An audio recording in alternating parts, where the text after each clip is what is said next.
우리 왕이여 이곳에 오소서 보좌로 주여 임하사 찬양을 받아 주소서 주님을 찬양하오니 주님을 경배하오니 왕이신 예수여 오셔서 사정하사 다스리소서 주님을 찬양하오니 주님을 찬양하오니 주님을 경배하오니 왕이신 예수여 오셔서 사정하사 다스리소서 예수 우리 왕이여 예수 우리 왕이여 이곳에 오소서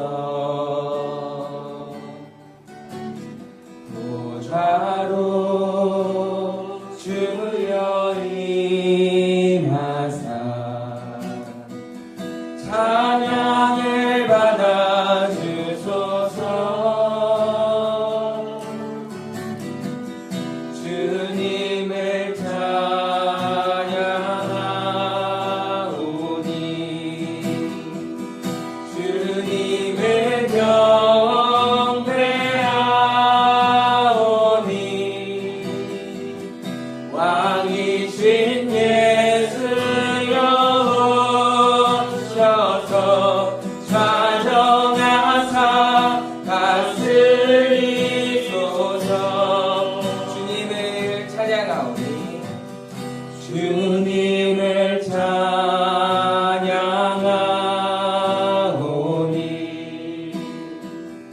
주님을 경배하오니 왕이신 예수여 오셔서 사정하사 다스리소서. 우리가 이 시간에 그렇게 예수님을 우리의 왕으로 모시는 시간 되기를 소망합니다. 이 세상이 이야기하는 평화는 참 일시적인 것입니다. 그리고 사람들의 욕심이 언제나 항상 반영되어 있는 평화를 세상은 이야기합니다. 그러나 예수님께서는 이 땅에 평화로 오셨습니다. 그 예수님을 우리의 왕으로 모시는 이 시간들이 되기를 또한 소망합니다. 그 소란하던 세상을 잠잠하게 하시는 그 예수님의 오심을, 예수님의 탄생을 축하하는 그런 시간들 되기를 또한 소망합니다.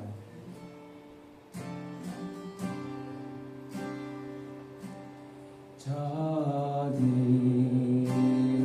밖에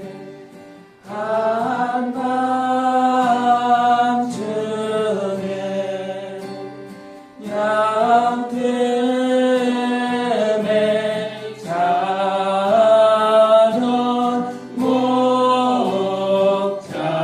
목자를 전사들이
땅 위에 큰 영광이 나타날 징조 보였네. 노엘 노엘 노엘 노엘 이스라엘 왕이 나셨네. 그 한별이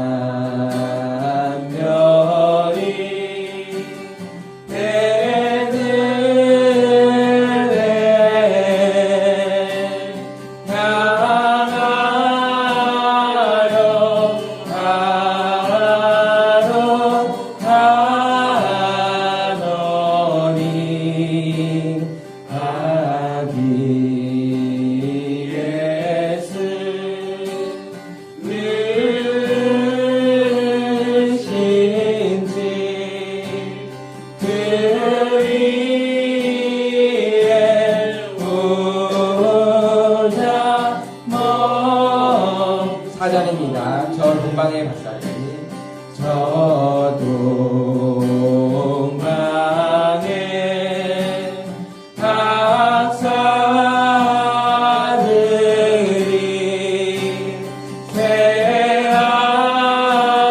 새하늘이 부고 절하고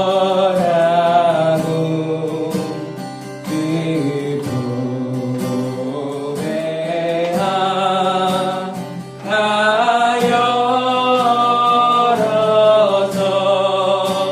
새하늘 예물 드렸네. 노엘 노엘 노엘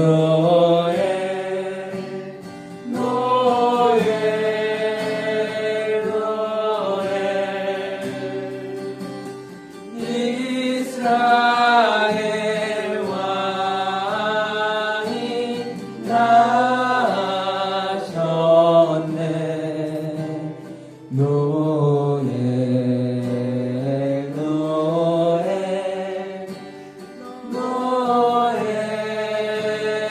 노엘 이스라엘 왕이 나셨네.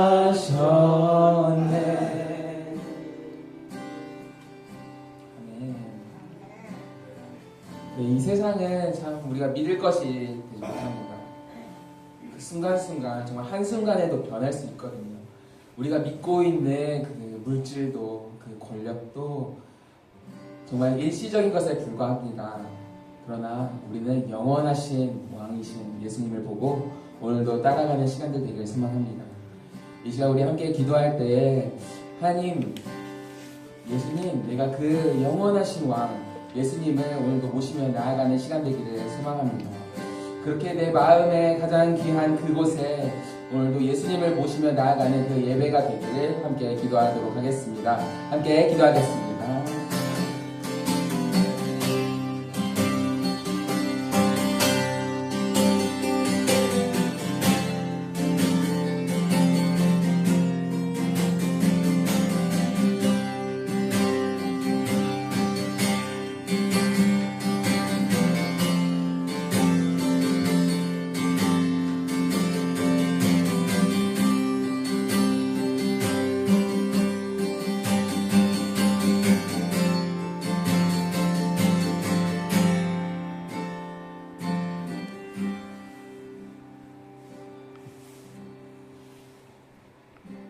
우리 주 예수 그리스도의 은혜와 하나님의 사랑과 성령의 교통하심이 여러분과 함께 하시기를 축복합니다. 다 같이 사도신경으로 우리 신앙을 고백하겠습니다. 전능하사 전지를 만드신 하나님 아버지를 내가 믿사오니 그 아들 우리 주 예수 그리스도를 믿사오니 이는 성령으로 대하사 동정녀 마리아를 낳으시고 민도민아들에게 고난을 받으사 십자가에 못 박혀 죽으시고 장사한 지 사흘 만에 죽은 자 가운데서 다시 살아나시며 하늘에 오르사 전능하신 하나님 그 앉아 계시다가 저로서 산자와 죽은 자를 심판하시리라. 성령을 믿사오며 거룩한 성녀와 성도가 세우는 것과 죄를 사하여 주신 것과 몸이 하신 것과 영원히 산 것을 믿사옵나이다. 아멘. 찬송드립니다. 104장 찬송 들으시면서 준비하시는 분 함께 되겠습니다.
이 시간 박성원 목사님께서 기도하셨습니다.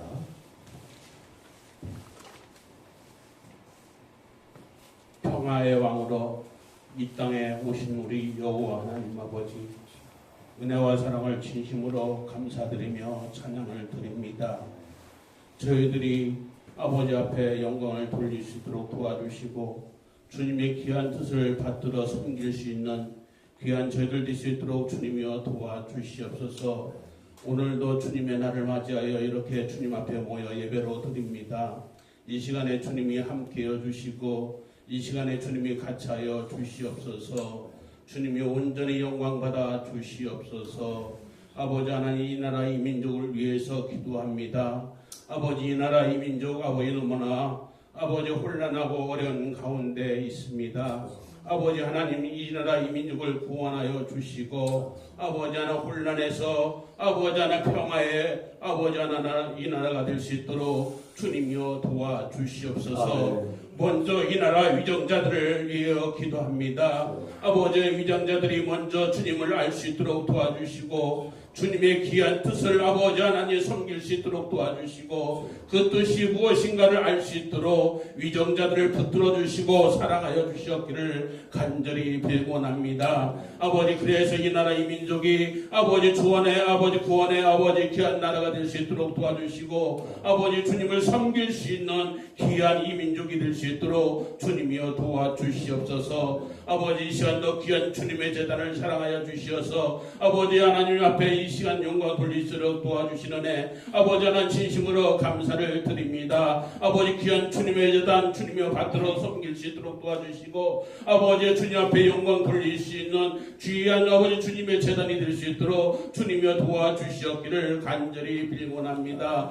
아버지, 이 시간도 이 귀한 말씀을 들고 아버지 단위에 세우신 우리 목사님 기억하여 주시고 아버지, 이 시간도 아버지 저들에게 말씀을 전하실 때 아버지 귀한 말씀으로 능력의 말씀으로 아버지 시간도 함께 할 수 있도록 주님이여 도와주시옵기를 간절히 빌곤합니다. 아버지, 귀한 아버지 선교사들을 위해서도 기도합니다. 아버지, 해외 파견한 아버지 선교사들 아버지 어느 곳에 있던가 주님이 함께 해주시고 아버지 그곳에서 귀한 주님의 말씀을 외칠 때마다 주님이여 함께 해주시고 아버지 주님이여 붙들어 주시옵기를 간절히 빌곤합니다. 항상 아버지 저희들이 혼할 수 있도록 도와주시고 아버지 그들을 위해서 기도할 수 있도록 도와주시고 아버지 그들을 위해서 아버지 받들어 섬길 수 있는 귀한 저희들 될 수 있도록 주님이여 도와주시옵기를 간절히 빌곤합니다. 아버지, 이 시간도 아버지 저희들 아버지 조그마한 정성을 모아서 주님 앞에 아버지 헌금하여 싸우니 아버지 헌금한 손길에 주님이 축복하여 주시고 아버지 그들의 가정에 아버지 어려움 없도록 도와주시고 아버지 함께 해주시옵기를 간절히 빌곤합니다. 아버지, 이 시간도 아버지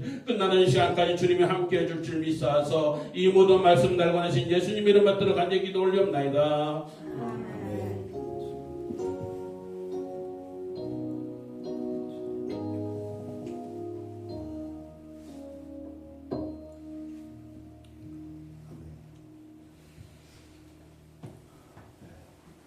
주의 인사 나누시다. 주의 이름으로 환영하고 축복합니다. 주의 이름으로 환영하고 축복합니다. 주의 이름으로 환영합니다. 축복합니다. 오늘은 대림절 둘째 주일 예배고 다음 주일은 대림절 셋째 주일 예배입니다.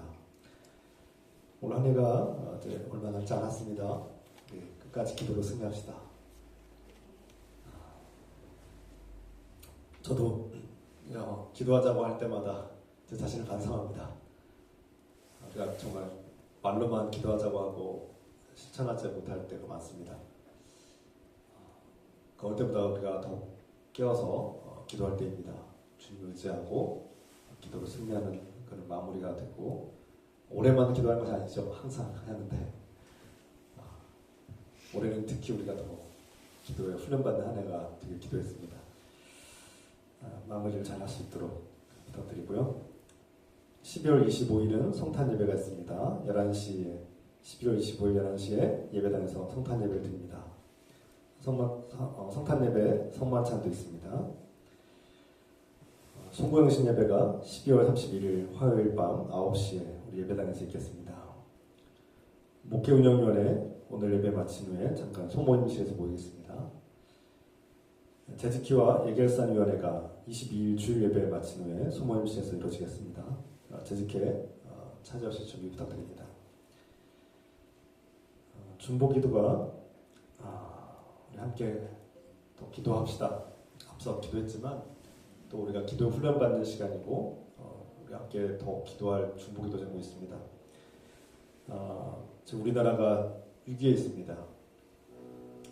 정말 초유의 사건인데요. 정말 45년 만에 비상계엄, 말도 안 되는 이런 유언적이고 불법적인 일들이 지금 이 땅에 일어나고 있습니다. 우리가 우리나라의 정상화를 위해서 그리고 정말 정의가 하루속히 세워질 수 있도록 우리나라의 국가와 정부를 위해서 이 국민들을 위해서 우리 함께 기도합시다. 사랑의 하나님 아버지, 주님, 그리스도인들이 깨어있게 하시고 이 땅에 빛과 소금이 되게 하셔서 주님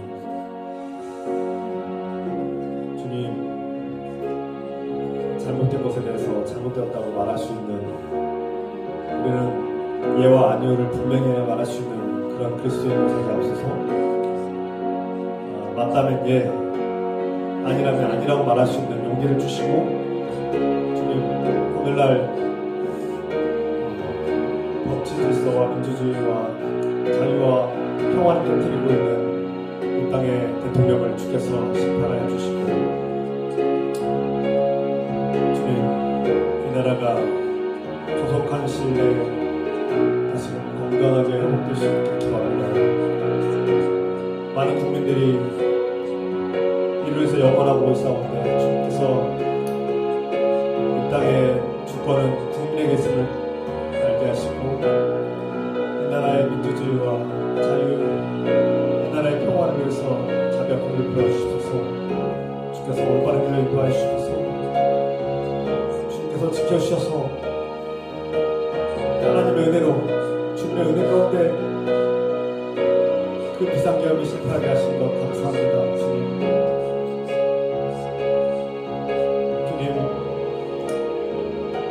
이 나라의 정치인들이 국민을 두려워하고 하나님을 경외하고 하나님을 두려워하고 국민을 두려워할 줄 아는 진정한 국민의 종이 되게 하시고, 국민의 명령에 복종하는 그런 국민의 일꾼이 되게 하시고, 하나님을 경외하는 일꾼들로 세워주셔서 주님, 주께서 도와주셔서 감사하고 또 앞으로도 주께서 도와주시기를 간절하며,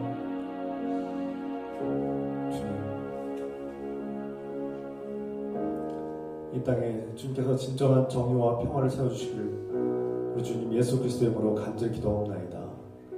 아멘.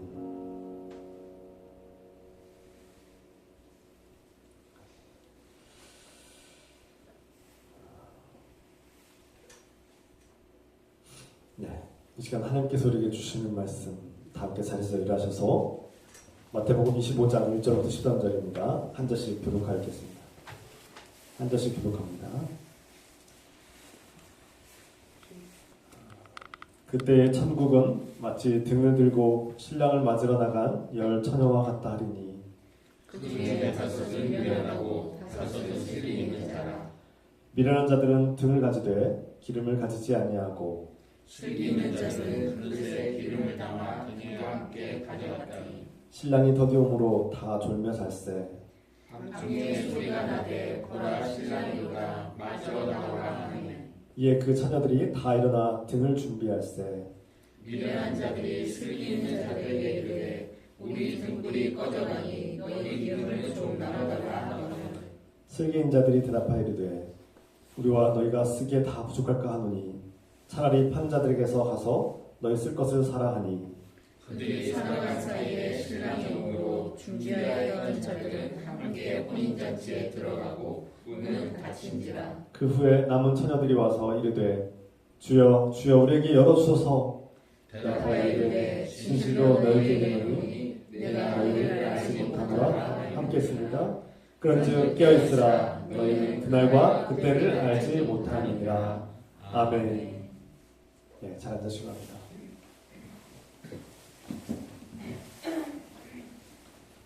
제가 코와 목이 좀 아파서 정상이 아닙니다. 좀 발음이나 목소리에 좀 좋지 않으시더라도 양해 부탁드립니다. 기독교에는 보수와 진보의 특성이 함께 포함되어 있습니다. 기독교에 그런 특징이 있습니다. 그래서 그리스도인들은 진리와 복음을 지키기 위해서 수호하는 사람들이 됐죠. 그래서 목숨을 그 복음과 진리를 수호하기 위해서 예수 그리스도의 그 복음을 지키기 위해서 또 전하기 위해서 목숨을 거는 사람들입니다. 이건 지키는 어떤 특징이죠. 보수성을 말합니다. 동시에 이 진리와 복음은 세상의 모든 불의와 싸우고 저항하면서 하나님의 정의를 나타내기 위해서 또 목숨을 내놓습니다. 그래서 항상 변화를 추구하죠. 죄악으로 썩어 빠진 이 세상을 변화시키는 그런 강력한 힘. 그래서 예수님께서 너희는 빛과 소금이다. 세상의 빛과 소금이다 라고 말씀하셨습니다. 빛과 소금은 어둠을 밝히고 또 썩어가는 것을 막는 그런 힘이 있죠. 그런 능력이 있습니다. 그래서 그리스도인들에게는 이 진보성이 항상 나타납니다. 불의로 썩은 것을 항상 변화를 하고 개혁하고 정의를 외치는 사람들이죠. 잘못된 것을 잘못했다고 말하고 틀린 것을 틀렸다고 말할 수 있는 그런 사람들이 바로 그리스도인이죠. 그래서 이 기독교 안에는 진보성과 보수성이 함께 동시에 함께 내포되어 있습니다. 제가 우리 교인들의 특성상 우리 교인들 안에는 정치적인 진보도 있고 정치적으로 보수도 있습니다. 다 같이 있죠. 제가 그래서 교회 대표로서 리더로서 이렇게 정치적인 얘기를 잘 하지 않습니다. 여러분들에게 어떤 상처를 줄 수도 있고 정치적인 편향을 나타낼까봐 굉장히 조심하면서 또 조심하고 자신을 이렇게 내려놓고 살았습니다. 그것이 옳다고 생각합니다. 그러나 우리 그리스도인들은 예와 아니오를 분명히 말할 수 있어야 합니다. 물론 목숨이 걸린 일에 자신을 지키고 보호하기 위해서 가끔씩 거짓말도 할 수 있습니다. 네. 별것 아닌 일에 목숨 걸 필요도 없죠. 그냥 적당히 얼버무릴 때도 있습니다. 그러나 여기서 말하는 예와 아니오는 하나님 앞에 부끄러움이 없어야 된다는 뜻이에요. 그리고 무엇이 옳고 그른지를 분별할 줄 아는 사람이 되어야 된다는 뜻입니다. 그리고 그것을 숨기지 말고 때로는 세상에 드러내야 된다는, 증언해야 된다는 것을 의미합니다. 예수님은 하나님의 말씀과 진리와 사명을 성취하기 위해서 자신의 목숨을 내어놓으셨고 십자가를 짊으셨죠. 예수님께서 죄가 있어서 십자가를 짊으셨습니까? 아니죠. 무죄하신 예수님은 십자가를 짊으셨는데 그 이유와 목적이 있습니다.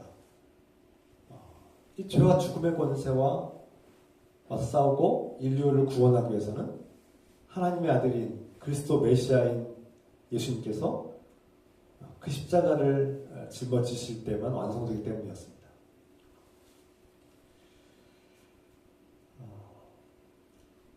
예수 그리스도를 믿는 사람들은 그래서 이 복음과 진리를 선포하면서 불의와 맞서 싸우게 돼 있습니다. 그래서 변화를 일으키게 돼 있어요. 그래서 불의와 죄악으로 가득한 세상에서 그리스도인 등장하면 사람들이 불편해합니다. 거북해하고 때로는 박해하고 싫어하고 미워하기도 합니다.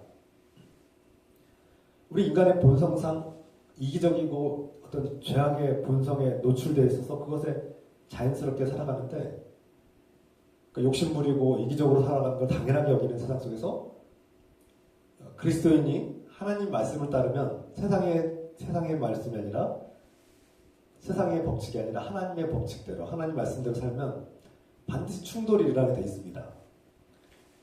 그래서 불의가 많은 곳에서 그리스도인 이 기독교는 항상 미움을 받고 박해를 받곤 했죠.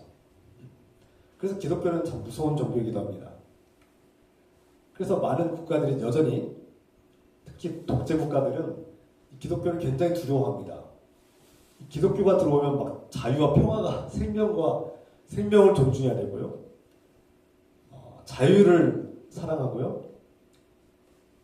그리고 평화를 일으켜요. 그러니까 지금도 수많은 독재 국가들을 보십시오. 기독교를 두려워하지 않습니까? 기독교를 막고 기독교인들 억압하고 가까운 나라를 보면 알지 않습니까?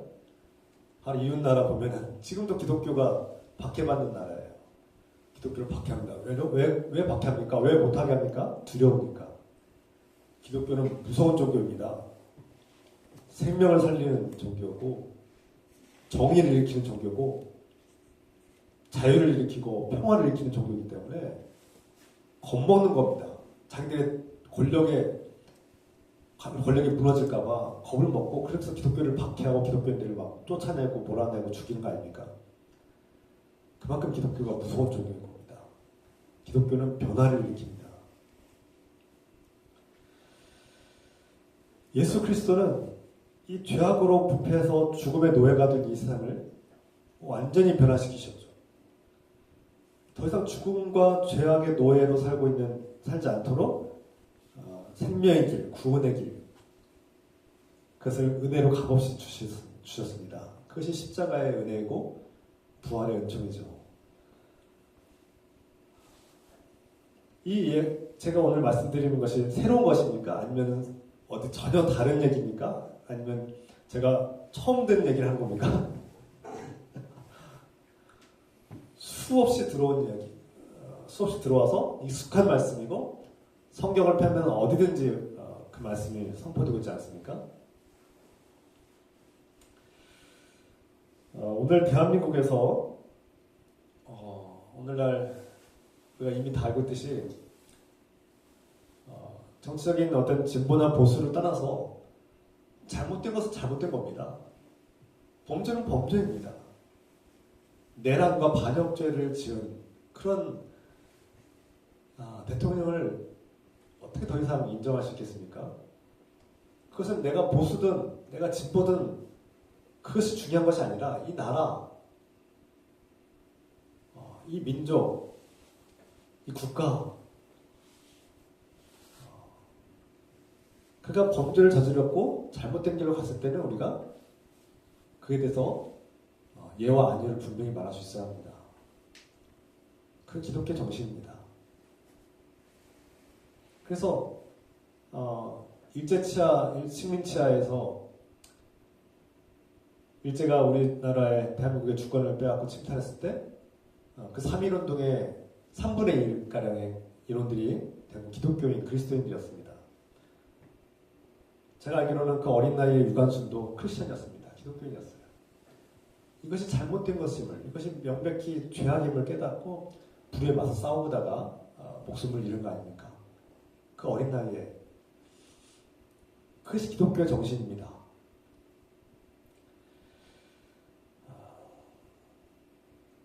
오늘날 우리가 정말 우리 박검사님도 기도하셨고 우리가 함께 또 중보기도 했는데 잘못된 것을 우리가 인정하고 하나님의 도움을 구하고 하나님께서 정말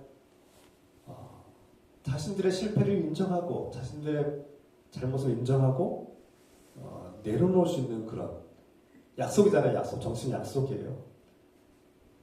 우리가 약속을 했고 법으로서 정하고 그 약속과 규칙을 지킬 때 이 나라 민족이 평화를 누리고 또 우리의 보장된 국민의 기본권과 자유를 누리시는 거니까 평화를 누리시는 거죠. 제가 더 이상은 자세한 얘기는 하지 않겠지만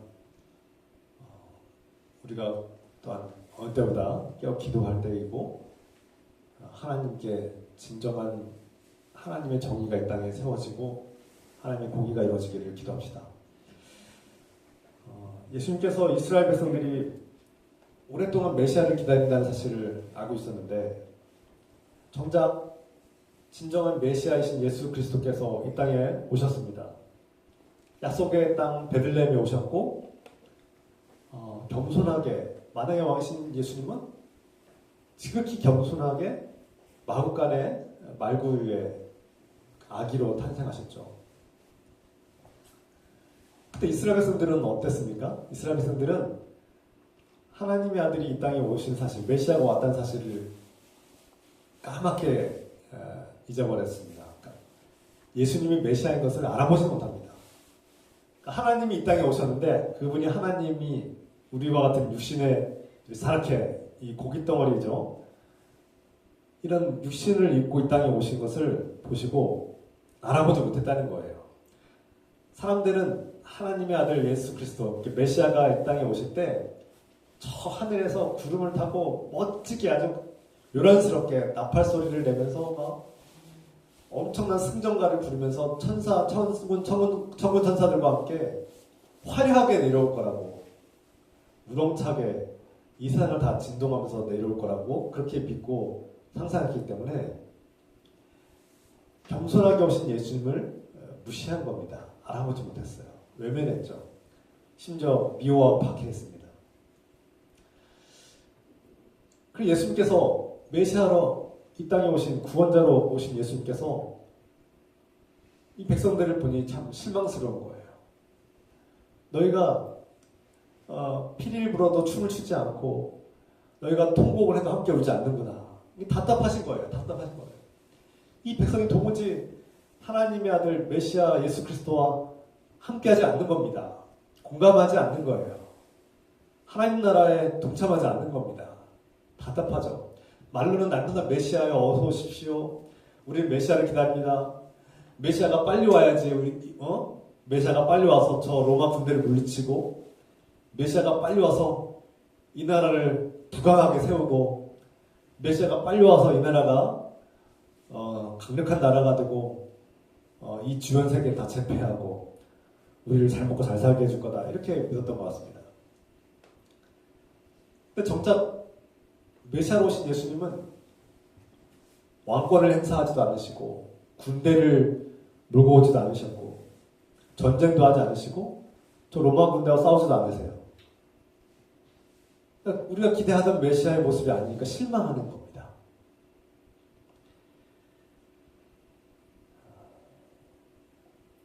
오늘날 이 현대 우리 삶 속에 다시 한번 예수님께서 오신다면 예수님은 어떤 모습으로 오실까요? 약속의 땅에 오셔서 약속된 것을 성취하시는 예수님께서는 겸손하게 오실 겁니다. 그분은 항상 겸손하신 모습으로 오셨어요.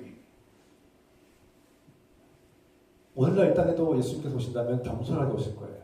그리고 우리가 그분을 알아보는 것이 우리의 영적인 능력입니다. 오늘 예수님께서 말씀하신 이 10처녀의 비유를 우리가 살펴볼 텐데요. 마태복음 25장에 나오는 10처녀의 비유는 어떤 말씀입니까? 10명의 처녀가 신랑을 기다립니다. 그런데 5명의 처녀는 준비를 하고 있습니다. 밤이 됐는데도 신랑이 오지 않자 이 어둠 속에서 신랑을 맞이하기 위해서 등잔과 등불 기름을 준비합니다. 그리고 신랑이 왔을 때 이 등잔에 기름을 붓고 불을 켜고 신랑을 맞으러 갑니다. 깜깜한 어둠 속에서 빛이 없으면 어디로 가야 될지 모르지 않습니까? 반면에 나머지 5명의 처녀들은 등잔은 있는데 기름이 없는 거예요. 기름을 준비하지 않았어요.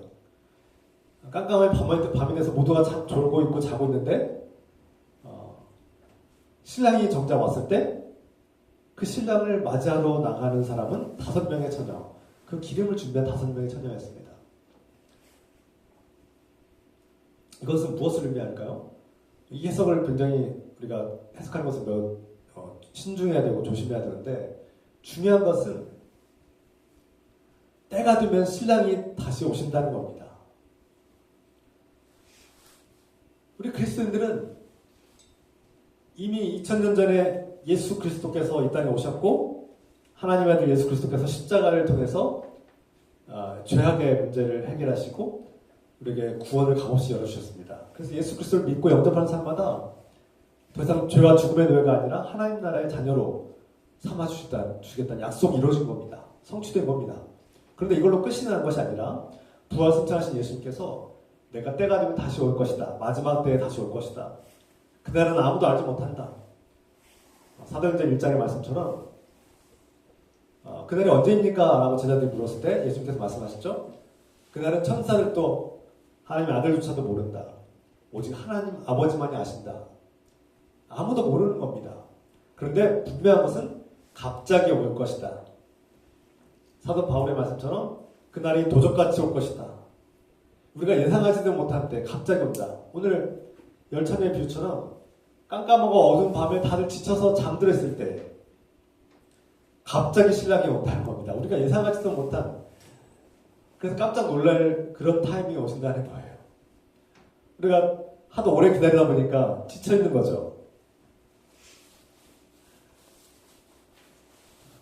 예수님이 빨리 오셔야 되는데 더디 오시니까 기다리다 지치고 익숙해져서 이제는 어둠 속에서 우리가 감각을 잃어버리고 준비하지 못하는 그런 모습으로 살 때가 많습니다. 그래서 앞서 말씀드린 것처럼 5명의 처녀들은 이 어둠 속에서 신랑이 오셨을 때, 갑자기 신랑이 오셨을 때 등잔에 불을 켤 수 있는 기름을 준비했습니다.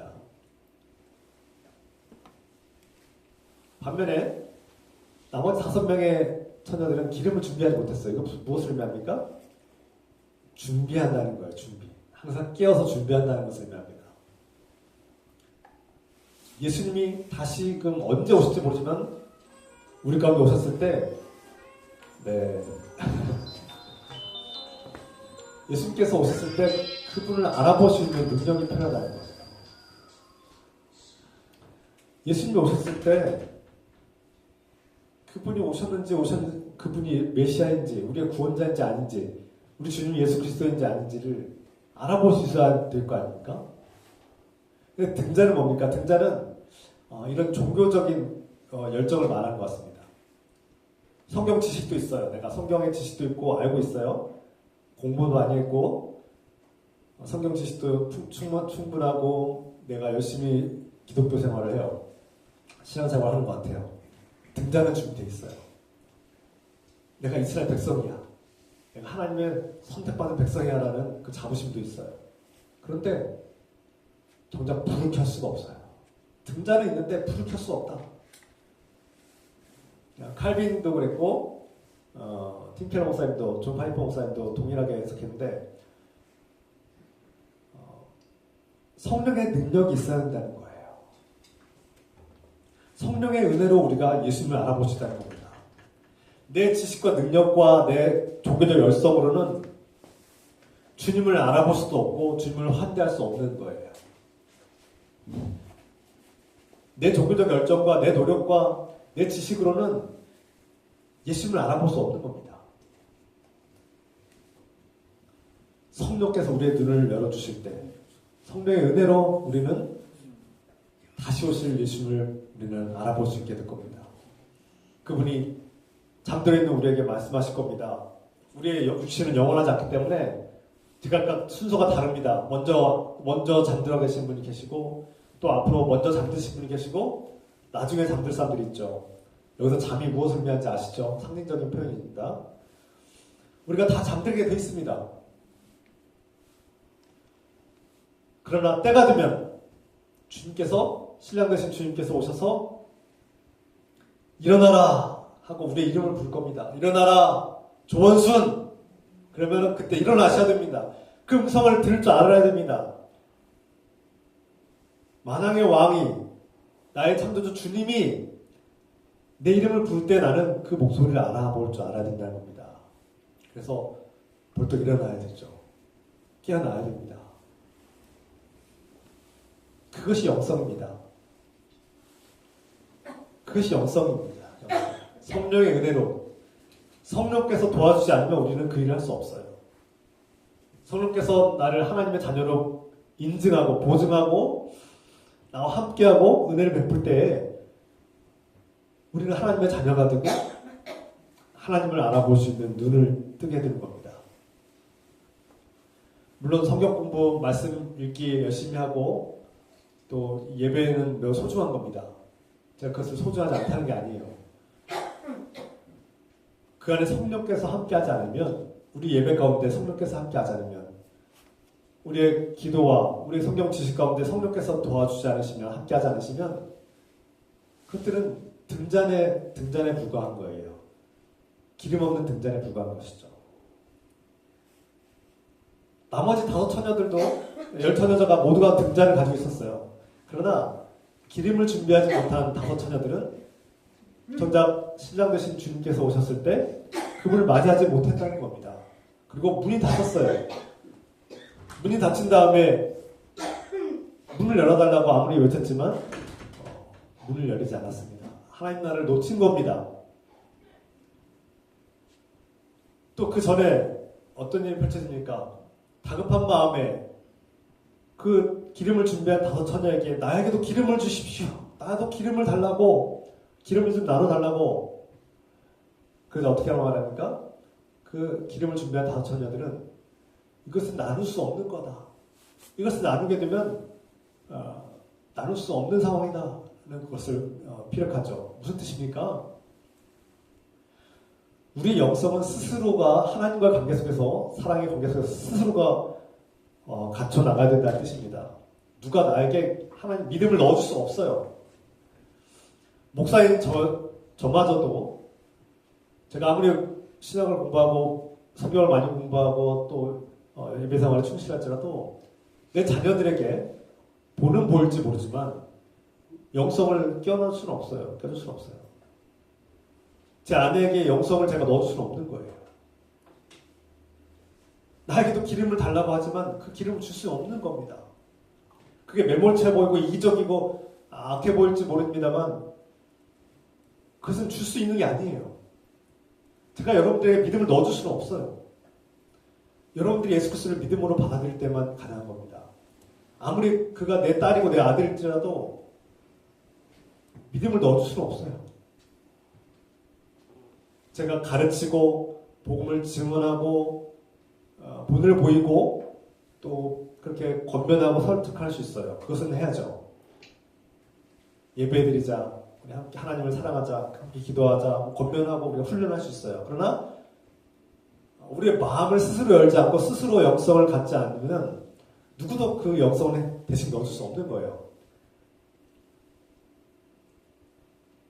제가 아무리 바울 같은 영성을 가지고 있을지라도 제 아내의 영성을 제가 책임질 수 없는 거예요.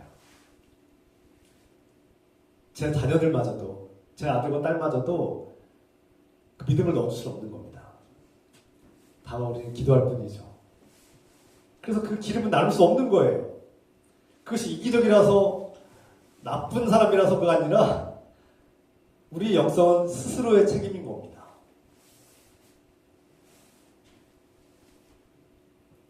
목사님 저도 여러분에게 믿음을 넣어줄 수 없어요. 믿음만 넣어라 들어가라 할 수는 없는 거예요. 성령의 은혜가 갑자기 성령의 은혜를 막 제가 갖다 부을 수는 없는 거예요. 제 안에 뜨거운 성령의 충만함으로 기도할 때 역사는 일어나고 기적이 일어나고 하나님의 감격은 일어날 수 있지만 여러분들이 마음을 열고 믿음으로 예수 그리스도를 받아들이지 않으면 그것은 여러분들의 몫이지 누구도 강제를 할 수는 없는 겁니다. 예수님께서도 여러분의 마음 문을 두드리신다고 하셨어요. 예수님께서는 강제로 여러분의 마음을 막 뚫고 들어가서 막 그 안에 들어가는 분이 아니에요. 여러분들, 하나님은 우리의 마음을 강제로 뚫고 들어가는 분이 아니에요. 두드린다고 하셨어요. 때로는 복음을 통해서, 때로는 예배를 통해서, 때로는 기도를 통해서 두드리시죠. 고난 가운데 우리의 마음을 두드리십니다. 내가 너와 함께 하고 싶다고 말씀하시죠. 그럴 때 우리가 예수 그리스도를 나의 주님으로 믿고 받아들이고 영접하고 고백할 때 주님께서 우리와 함께 하겠다고 하셨습니다. 가끔씩 막 카리스마 있고 막 능력이 많은 좀 세고 강한 분들이 막 자기가 막 믿음을 넣어준 것처럼 막 성령을 넣어주고 막 나눠준 것처럼 막 이렇게 함부로 말씀하고 행동하는 분들이 있는데 그거 가짜입니다. 그거는 누구도 할 수 없는 거예요. 영성은 각자의 몫인 겁니다. 우리가 하나님을 믿고 예수 그리스도를 믿고 영접할 때만 가능한 거예요. 그것은 다른 사람들이 부모도 목사도 해줄 수 있는 게 아닙니다. 우리는 옆에서 도와주고 격려하는 사람들이고 안내하는 사람들이죠.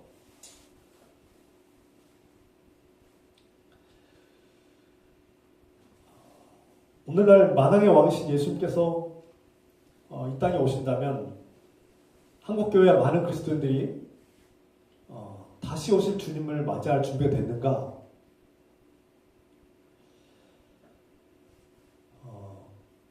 예수님이 오신다는 소식을 기뻐할 사람들은 가장 먼저 고통 속에 있는 사람들입니다.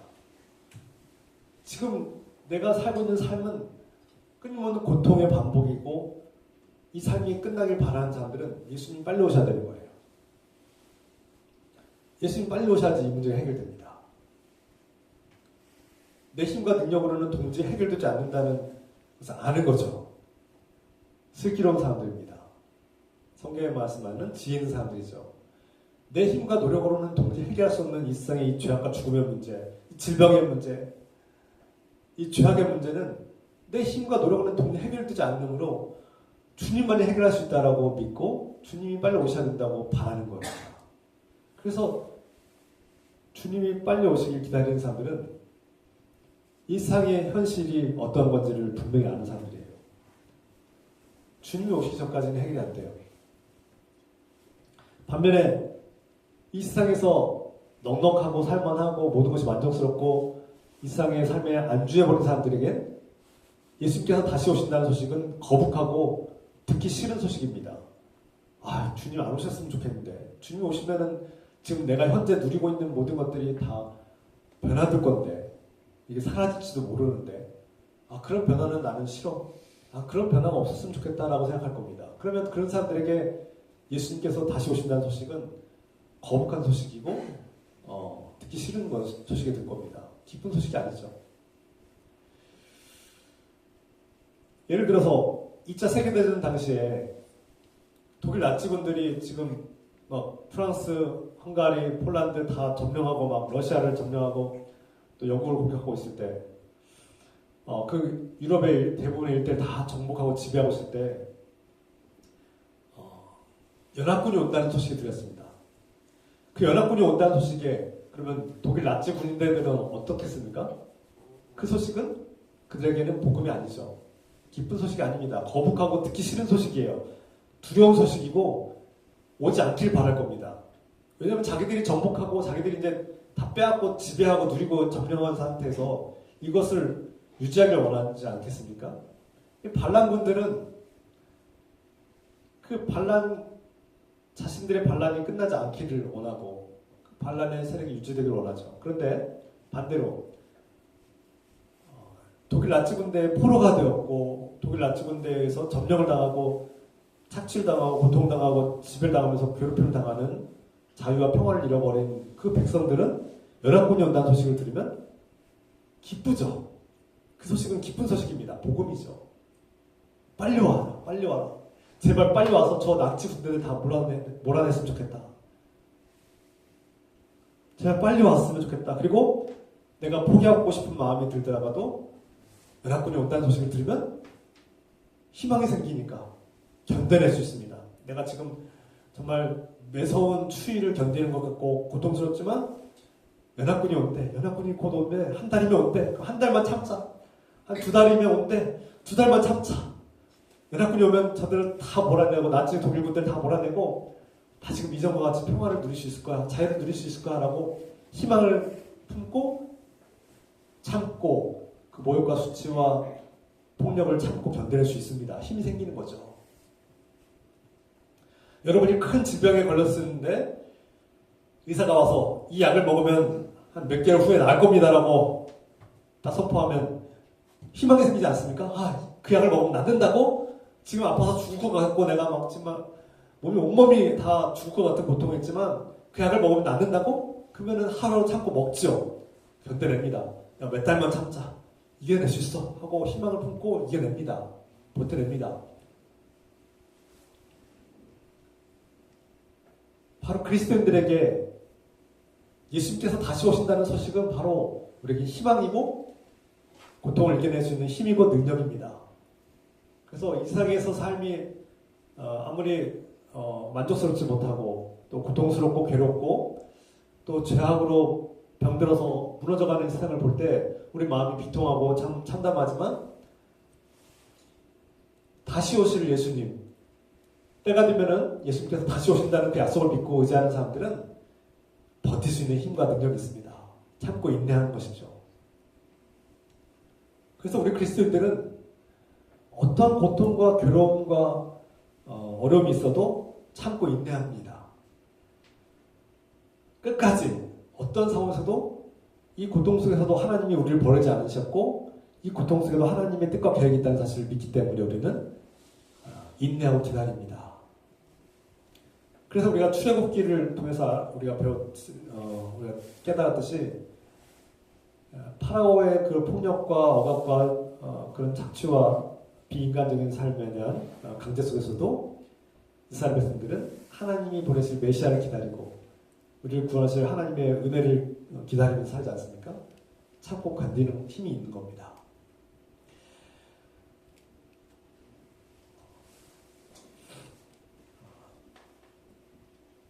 예수님께서 이스라엘 백성들을 군중 속에서 열 처녀가 있다. 그리고 이제 열 처녀가 신랑을 기다리고 있다. 이 말씀하실 때 이스라엘 백성들은 평범한 일상의 실제적인 이야기로 결혼 이야기로 들었을 겁니다. 그들의 결혼식이 여러분 상상해 보십시오. 이스라엘 사람들은 전통적으로 고대부터 전통적으로 결혼식을 며칠 동안 엽니다. 뭐 경제적인 형편에 따라서 뭐 2, 3일 또는 부자들은 막 일주일, 열흘도 이렇게 연다고 해요. 그래서 자기 형편에 맞게끔 며칠 동안 결혼식을 하는데 신랑은 주로 밤에 오는 겁니다. 밤에. 낮에는 이렇게 쉬었다가 저녁 때는 축제가 일어나고 손님들과 함께 다 이렇게 축제를 하고 밤에 이제 신랑과 신부가 만나는데 뭐 이렇게 예수님께서 그 얘기를 하는데 당연한 거 아니냐라고 들었을 거예요. 당연한 거 아니냐? 근데 중요한 것은 이 말씀 통해서 마지막 때가 곧 임박했다. 그리고 너희는 그 마지막 때가 갑자기 임한다는 것을 너희는 깨달아야 되고 너희가 부지중에 갑자기 닥쳐오는 마지막 때 하나님의 때를 기다리고 준비해야 된다라고 말씀하고 있는 겁니다. 그럼 무엇을 준비해야 됩니까? 어떻게 준비해야 됩니까? 우리가 말씀과 기도로 예배로 준비하자는 겁니다. 그래서 앞서 말씀드린 것처럼 우리가 그럼 말씀도 읽고 성경 지식도 읽고 예배도 잘 드리는데 뭐가 문제입니까? 할 수 있어요. 그런데 다섯 처녀의 슬기로운 그 준비된 다섯 처녀처럼 준비된 신부들과 같이 성령의 기름, 성령의 은혜를 준비하고 있느냐를 우리가 점검해 봐야 합니다. 말씀 읽을 때마다 성령께서 나와 함께 하시는가를 점검하고 성령께서 나와 함께 하시는 기도하고 기도할 때마다 그냥 내 목적과 내 욕구를 채우기 위해서 하는 기도가 아니라 정말 하나님께서 나와 함께 하시고 내가 하나님을 사랑하는가를 점검하고 내가 사랑하는 사람을 기다리는가 내가 정말 하나님의 그 예수님께서 말씀하신 것은 그 사랑하는 신부가 사랑하는 신랑을 설레임과 열정과 그 애틋한 마음으로 기다리듯이 그리고 자기 자신을 아름답게 가꾸고 정결하게 가꾸고 신랑이 왔을 때 그 한 몸을 이룰 그 순간을 기대하는 그 마음 그런 마음으로 우리가 예수님을 바라보고 예수님을 기다리고 살고 있는가를 돌아보자는 겁니다. 오늘날 우리 그리스도인들이 이 말씀을 읽을 때 우리는 이 예배를 통해서 또 기도할 때 성령의 은혜가 나와 함께하고 있는가 내가 준비된 신부와 같이 기름을 준비하고 성령의 은혜로 다시 오실 주님께서 그 어둠 속에서도 주님의 음성을 듣고 예수 그리스도를 알아볼 수 있는 영적인 은혜가 있는가 영성이 있는가를 돌아보고 점검합시다. 이것은 다른 사람이 나눠주시는 것이 아닙니다. 내 아버지가, 내 어머니가 아무리 훌륭한 크리스찬이고 목사고 장로고 권사고 아무리 열심히 기도해도 그 기름을 나눠줄 수 없는 거예요. 미안하지만. 그렇다고 해서 우리가 권면하거나 훈련하는 것을 멈추라는 게 아닙니다. 그러니까 사랑하는 사람들에게 권면하고 복음을 증거하고 설득하고 또 훈련하는 것 매우 중요한 일입니다. 그러나 이 영성은 우리의 스스로가 결단해야 될 문제예요. 남이 떠줘서 남이 넣어줄 수 있는 그런 것이 아닙니다. 물론 보네파가 말씀하신 것처럼 하나님께서는 부활하신 예수님께서 제자들을 만나실 때 1대1로 한 명씩 한 명씩 만나신 것이 아니라 제자들이 공동체, 제자들이 함께 할 때 두세 모인 곳에 예수님께서 함께 하셨죠. 부활승천하신 예수님께서 우리에게 다시 임하실 때, 이 땅에 다시 오실 때는 분명히 믿는 자들의 공동체 안에 오실 겁니다. 그러므로 교회는, 에클레시아 성도들의 모임은 다시 오실 예수님을 준비하고 우리가 언제 갑자기 오실지 모르는 예수님을 우리가 맞이할 준비를 하고 있어야 합니다.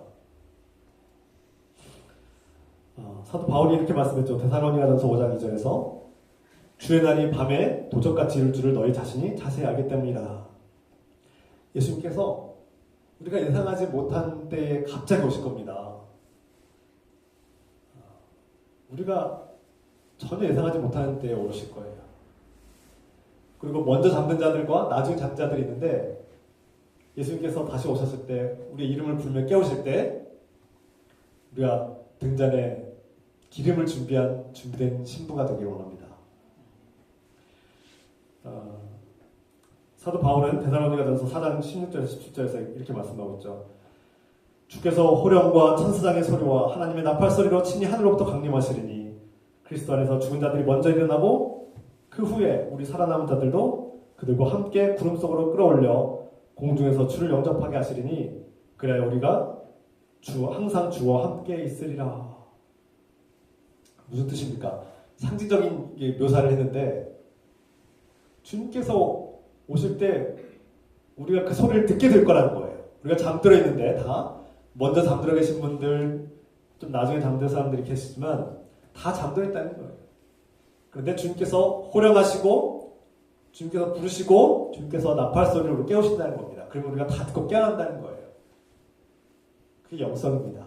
그 음성을 듣는 자, 목자의 음성을 듣는 양들은 주님의 부르심을 듣게 될 겁니다. 그리고 그분의 음성을 들 때 우리는 부르심을 받아서 놀라운 모습으로 주님께 나아가서 주님의 영광스러움과 주님의 영광에 동참하고 그분과 함께 영원히 함께 할 것이다.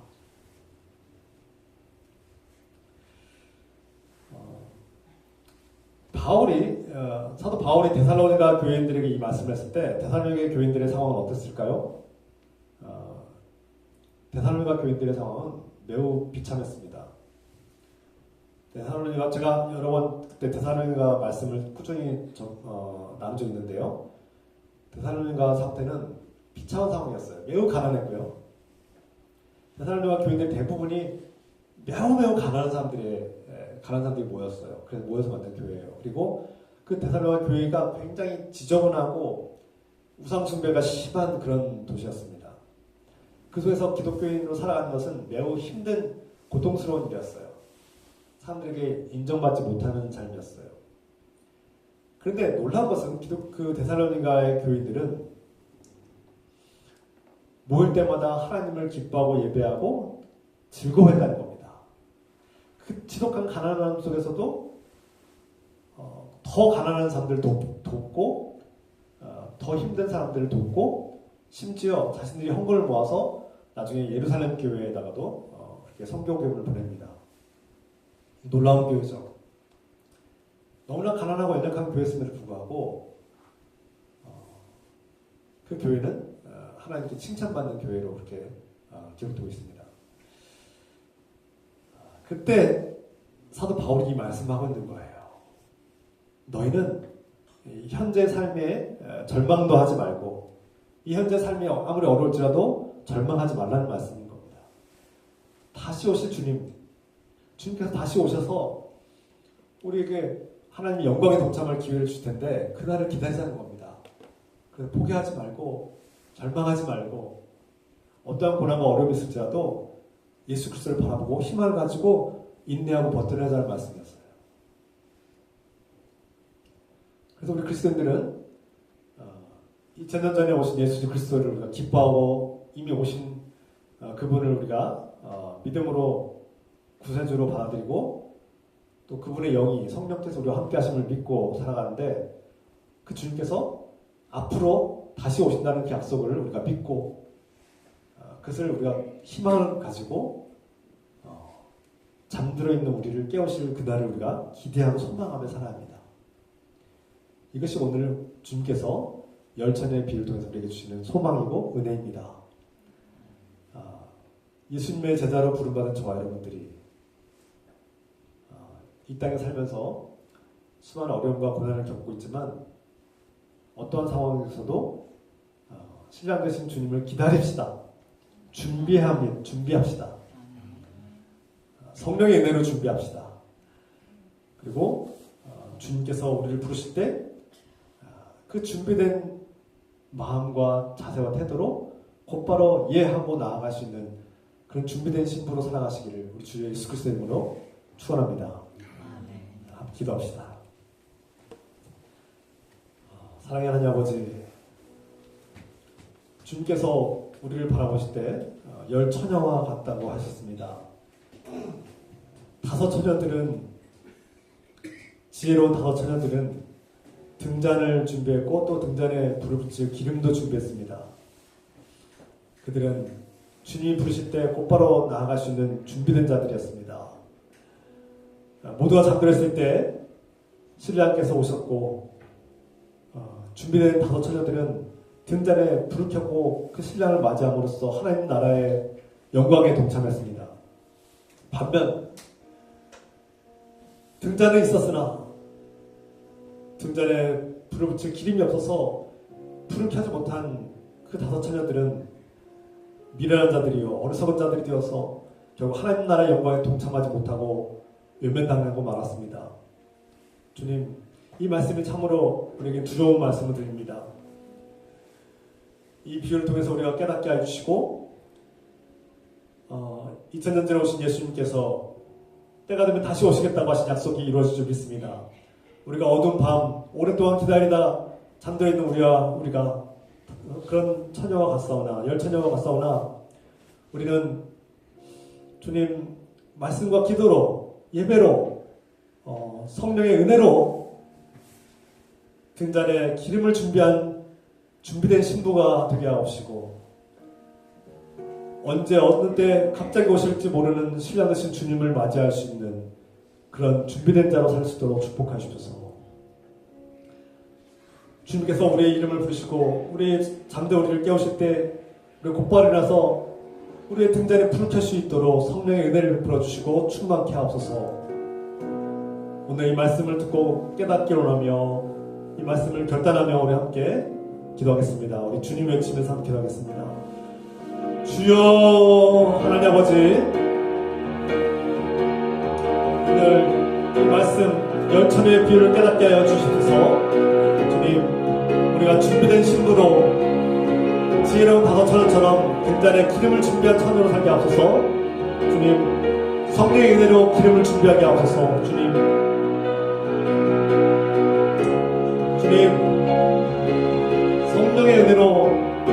성령의 은혜로 등잔에 기름을 준비된 처녀로 준비된 신부로 살게 하옵소서. 주님, 언제 다시 오실지 모르는 주님을 깨어 기다리게 하시고 항상 깨어 준비하며 기다리게 하시고 사랑하는 사람을 기다리듯이 그냥 설레이는 마음과 기쁨으로 다시 오실 주님을 기대하며 소망하며 희망을 가지고 우리의 현실이 어떠할지라도 우리의 현실이 암울할지라도 포기하지 않고 절망하지 않고 주님께서 주신 희망을 가지고 다시 오실 주님을 기다리며 다시 오실 주님을 기대하며 설레임을 가지고 소망을 품고 기뻐하며 주님을 기대하며 그렇게 하루하루를 살아갈 수 있도록 축복하시옵소서. 우리가 잠든 시간은 다르오나 잠들어 있는 우리를 깨우실 때 우리가 주님을 기쁘게 맞이하며 등잔에 등불을 준비하고 기름을 준비하며 나가시는 지혜로운 다섯 처녀가 되게 하옵소서. 주님 감사합니다. 주님 감사합니다.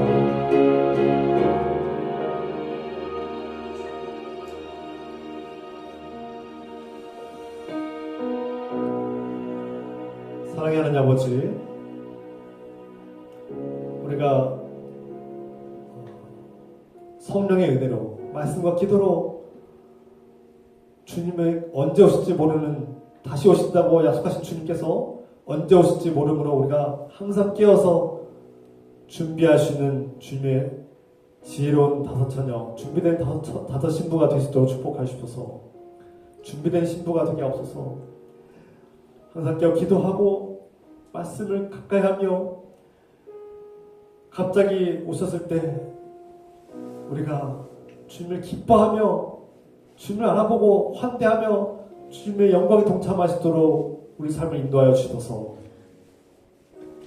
이제는 우리 삶의 등잔과 등기름을 준비하게 하시고 그 등잔에 불을 켜게 하시는 우리 주 예수 그리스도의 은혜와 우리 주 신랑 되신 예수 그리스도의 은혜와 우리에게 등잔에 기름을 부어주시고 또 신랑을 보내주시는 하나님 아버지의 사랑하심과 신랑 되신 예수 그리스도께서 오실 때 기뻐하며 그 영광에 동참할 수 있도록 우리를 인도하시고 알아보게 하시는 성령님의 기도가 맙사하시니 오늘 주의 거룩한 자녀들 위해 지금부터 영원토록 함께 해주시기를 간절히 축원하옵나이다.